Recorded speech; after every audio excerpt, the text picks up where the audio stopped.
Moje ime je Dražen Linarić, radim kao tehnički savjetnik u firmi AKO Građevinski elementi, gdje smo sada i gosti.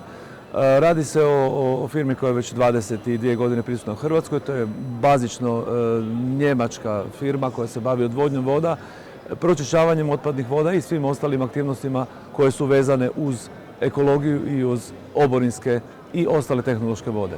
Znači, nekakav osnovni program i dio proizvoda kojima se bavimo je linijska odvodnja voda.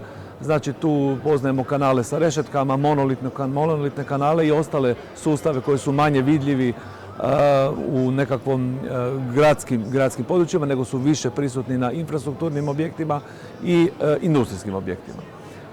Tu se znači radi o recimo kanalima iz programa QMAX Neo.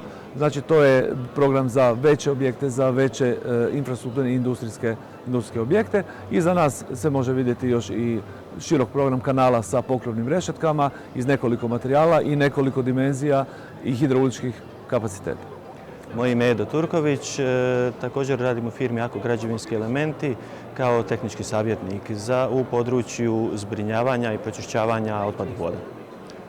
Firma AKO kao globalni brend, jedan od vodećih proizvođača opreme za odvodnju i zbrinjavanje otpadnih voda, nastoji pratiti naravno trendove, pogotovo što se tiče i kvalitete, ali i znači kvantitete voda koje u smislu ovih klimatskih promjena koje nam se događaju podrazumijevaju sve veće količine voda u jednom jako kratkom periodu koji se događa, što samim time zahtijeva jedan novi pristup rješavanju odvodnje i zbrinjavanju i ispuštanju tih voda u okoliš.